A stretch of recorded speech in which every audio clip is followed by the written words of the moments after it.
It shall be the policy of this nation to regard any nuclear missile launched from Cuba against any nation in the Western Hemisphere as an attack by the Soviet Union on the United States, requiring a full retaliatory response upon the Soviet Union.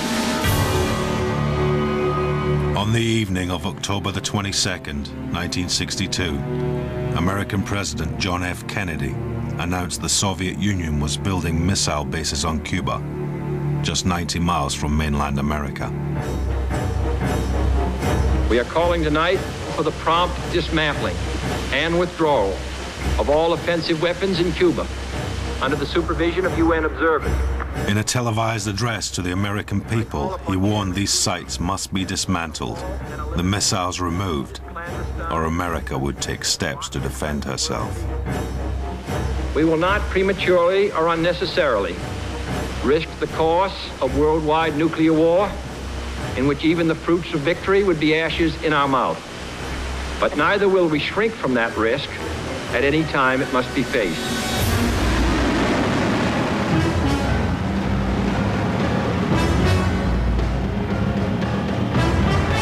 In 40 years of Cold War, the world never came closer to nuclear holocaust than in the week that followed.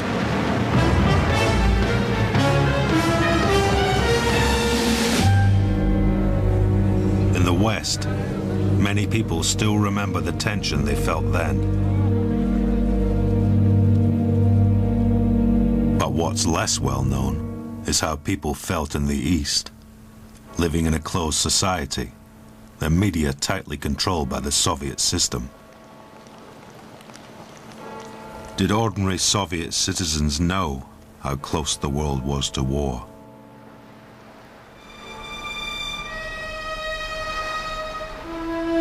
This program tells the story of that week through the eyes of Alexander and Oksana Gorbovsky, a Russian couple living now in London. Their memories, some typical, some untypical, provide a snapshot of Soviet life at this critical point in the Cold War. At that time, I was 32 years old. I was a scientist, a researcher in the Academy of Sciences. My wife was a journalist. We had been married just 3 years. We had a little girl, Katya, and we felt all life was in front of us. We were full of plans. The Gorbovskys lived in a single room in a tenement block on the outskirts of Moscow. They shared communal kitchens with other families in the block. Luxuries were few, but life behind the Iron Curtain wasn't all doom and gloom, as was imagined by many in the West. Rather, Alexander remembers the good things, the benefits of living in a communist state.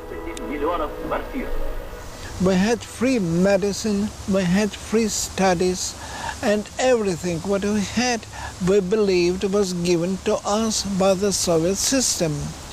We were told, when your time comes, you will be given a flat. There is a queue, but when your time comes, you will have it free. And it was true. Maybe it was because I was young then, I don't know, but I remember them as sunny days, sunny years. In Soviet Russia, the first news of the Cuban crisis appeared in Pravda, the official newspaper of the Communist Party, on October the 24th, 2 days after Kennedy's speech to the West. The article described how Kennedy had ordered a blockade of Cuba, 180 US Navy vessels surrounding the island. It described the plucky Cuban people watching the skies, digging in against American attack.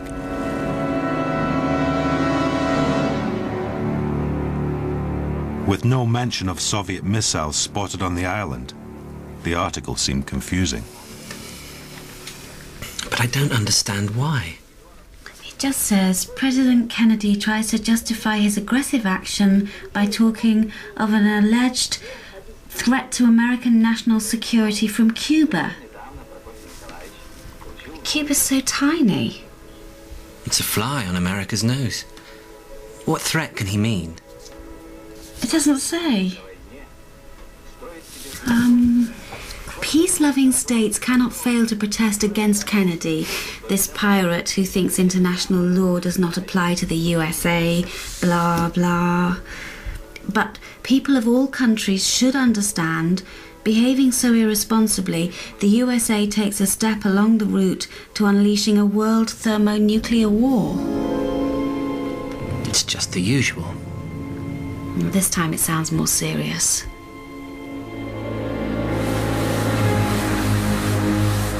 It wasn't unusual to be confused reading Pravda. Everyone knew the state press was heavily censored. Only news that reflected well on the Soviet system was included, and because that was the way it had always been, no one really questioned it.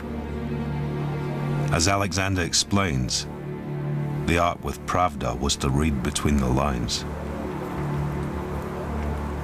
It was normal.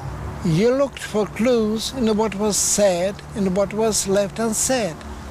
You asked yourself, is the language stronger than usual? In this case, yes, it was stronger. It was obvious to us straight away. Something was happening, and it had to do with Cuba and American aggression against Cuba. If Pravda was right, if America was threatening Cuba, it begged the question, why? For most Soviets, it wasn't such a hard question to answer. Cuba was an island of special significance to the Soviet people. 4 years earlier, in January '59, Fidel Castro had swept into Havana, Cuba's capital, the leader of the first communist revolution in the Western Hemisphere. These were electrifying scenes for most ordinary Soviets. Newsreels of Castro's struggle echoed images of Russia's own Bolshevik Revolution of 1917.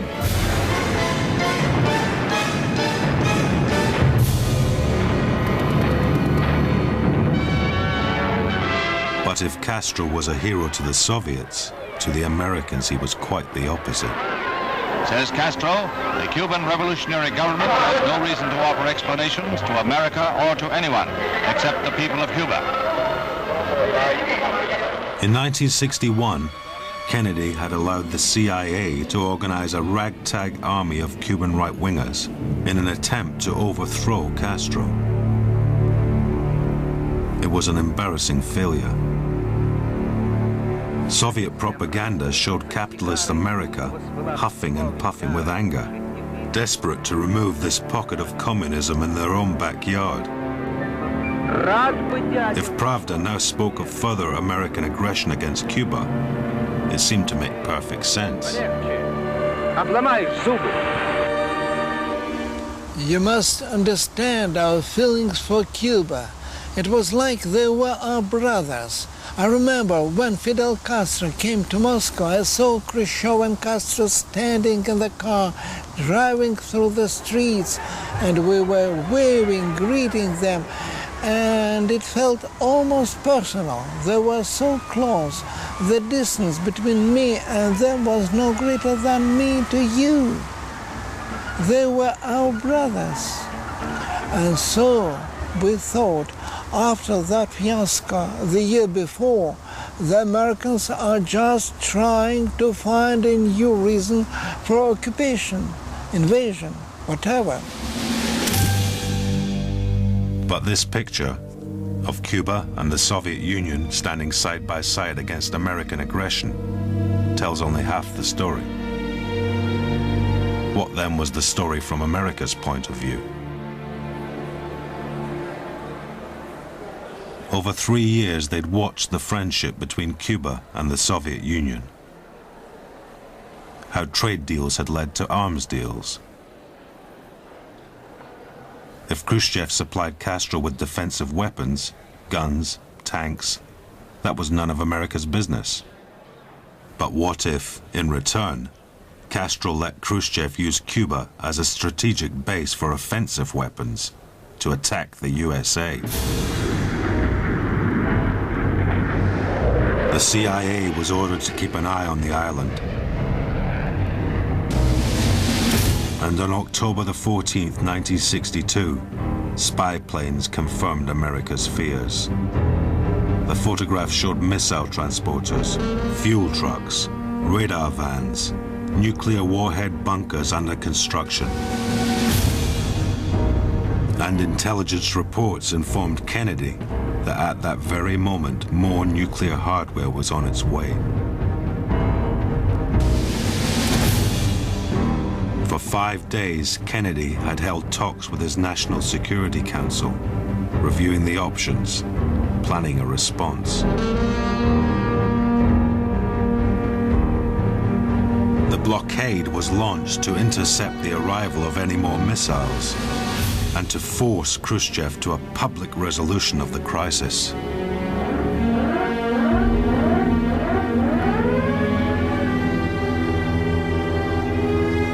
These were the facts Pravda had hoped to hide from the Soviet people.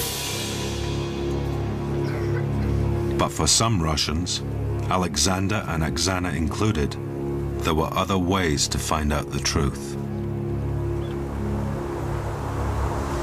We used to listen to Western radio. It was not usual, but it was not forbidden.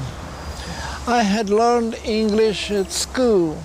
It was part of my work. And so, unlike most people, we could listen to Voice of America. It was a window into the outside world. This sudden, clandestine decision to station strategic weapons for the first time outside of Soviet soil, in violation of Soviet assurances, is a deliberately provocative and unjustified change in the status quo, which cannot be accepted by this country.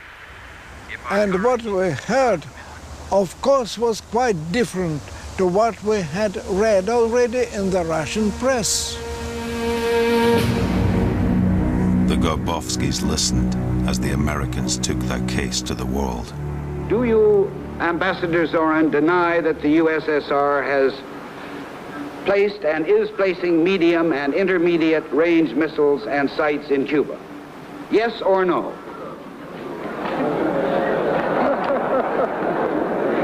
You will have your answer in due course. I'm prepared to wait for my answer until hell freezes over, if that's your decision. Well, there was a contradiction. All the Russian newspapers and radio and TV and Khrushchev himself has stressed there are no missiles, and the West insists there are missiles. You see? So, who are we to believe? Our Khrushchev or these imperialists? It was not something we like to think that our leaders would lie to us. Best, we thought, to avoid the question, not to ask who is right, who is wrong. Who was right? Who was wrong? Clearly, Khrushchev had lied about the missiles on Cuba. But whether it was wrong to sight missiles on Cuba at all depends again on your point of view. After all, the Americans had missile bases in Turkey, just 8 minutes firing time from Moscow.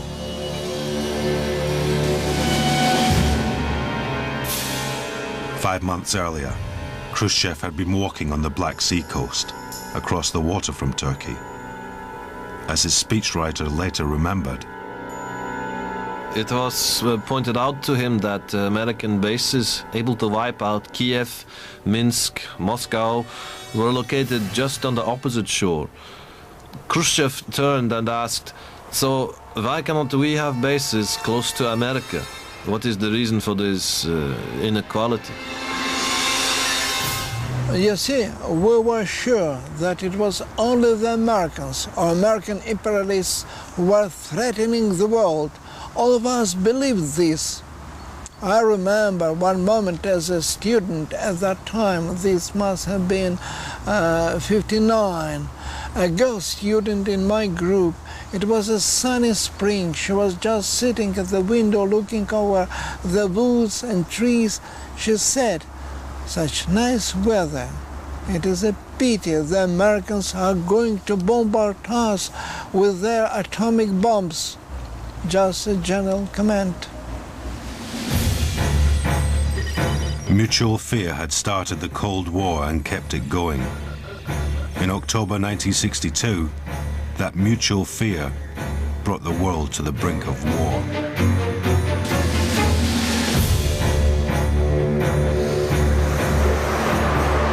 Listening on the radio, the Grabowskis pieced together the details of that anxious week. How in Europe, American bombers were flying 24-hour missions, ready for the call to strike.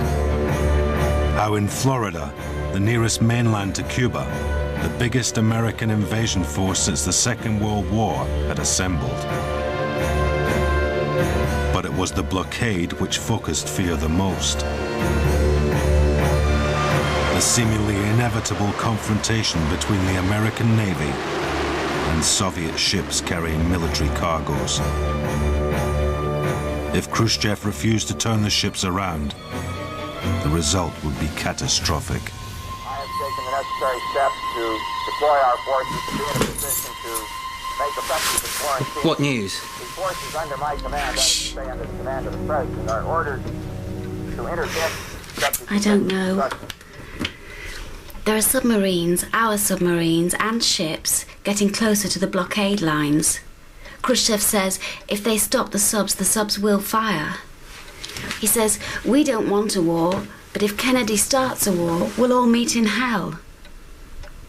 I wish we really knew what was going on. I have this feeling when we do understand, it'll be too late. At the White House, the hours ticked away. Kennedy's speech had put the ball in Khrushchev's court. There was little they could do but wait. But Khrushchev too was playing a waiting game. On Thursday, October the 25th, the first encounter took place. A US Navy warship intercepted the Soviet tanker Bucharest. With no military cargo on board, she was allowed to proceed. On Friday the 26th, another encounter. A Lebanese vessel, the Marukla, again stopped and searched. But the ships Khrushchev had ordered not to stop were still on their way. To America, it seemed only Khrushchev could now defuse the crisis.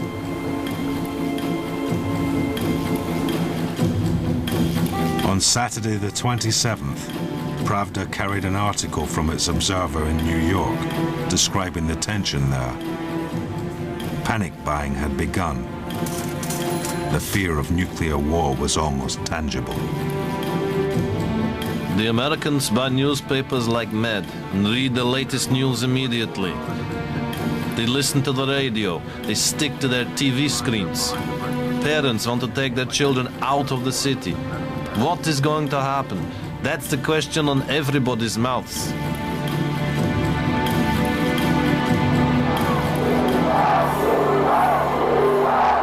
In the East, newsreels later showed passionate scenes of public support for Cuba.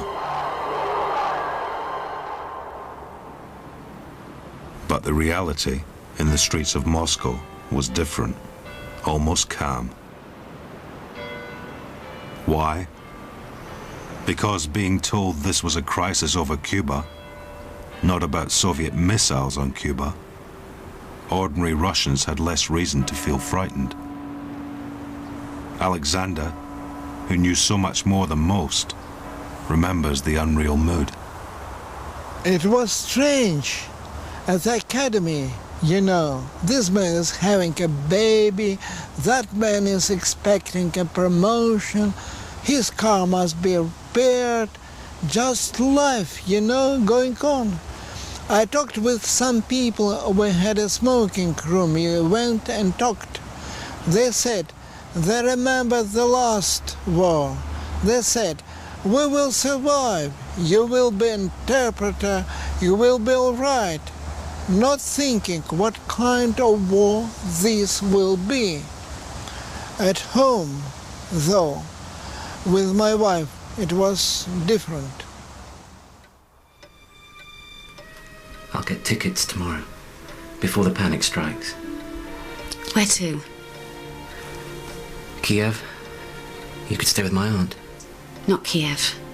Kiev's the first to be hit. South, then. To Abkhazia. 2 tickets. For you and Katya. What about you? If there's a war, I'll be called up. I have to stay.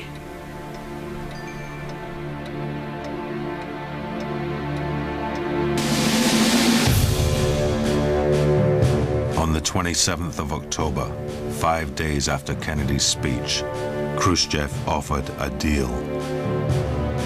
Telegrams were received at the White House. If the Americans scrapped the missile bases in Turkey, the Soviets would in turn withdraw from Cuba. Kennedy agreed to Khrushchev's terms, but he kept the Turkish deal a secret from the American people. Later, his advisors liked to boast how they'd stood eyeball to eyeball with Khrushchev, and how Khrushchev had blinked first. Whatever the truth, the crisis was over. On Sunday, the 28th of October, Radio Moscow announced that what America called the offensive missiles on Cuba would be withdrawn. The missiles Khrushchev had always denied existed. In the strange topsy-turvy world of the Soviet Union, people stopped and puzzled for a moment. But that was all. To discuss it was to blame Khrushchev, and we didn't want to do that. We were too much in favor of what he has done for us.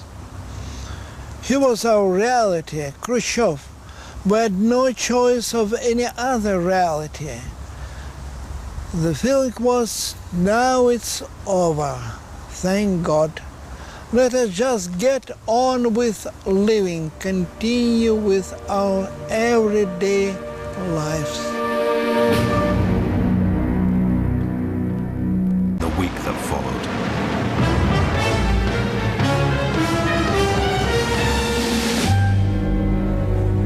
In the West, many people still remember the tension they felt then.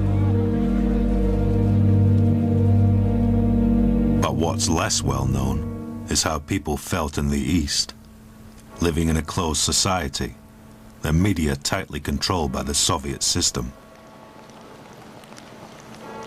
Did ordinary Soviet citizens know how close the world was to war?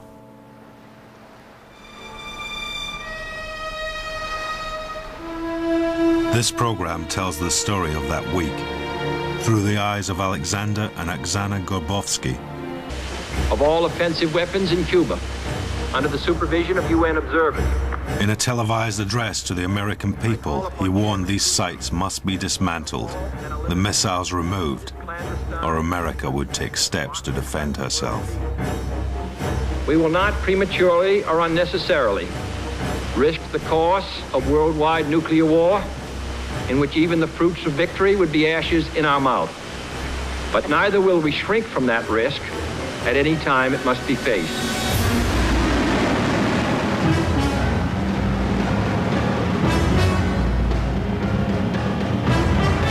In 40 years of Cold War, the world never came closer to nuclear holocaust than in a tenement block on the outskirts of Moscow. They shared communal kitchens with other families in the block. Luxuries were few. But life behind the Iron Curtain wasn't all doom and gloom, as was imagined by many in the West. Rather, Alexander remembers the good things, the benefits of living in a communist state. We had free medicine, we had free studies, and everything what we had, we believed was given to us by the Soviet system. We were told, when your time comes, you will be given a flat. There is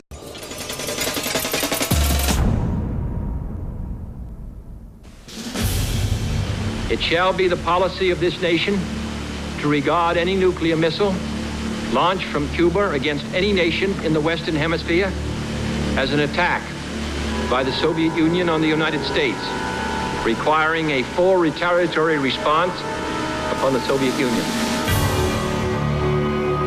On the evening of October the 22nd, 1962, American President John F. Kennedy announced the Soviet Union was building missile bases on Cuba, just 90 miles from mainland America. We are calling tonight for the prompt dismantling and withdrawal. A Russian couple living now in London.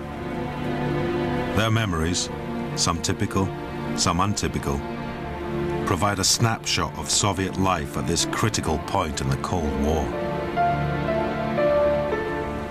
At that time, I was 32 years old. I was a scientist, a researcher in the Academy of Sciences. My wife was a journalist. We had been married just 3 years. We had a little girl, Katia, and we felt all life was in front of us. We were full of plans. The Garbovskis lived in a single room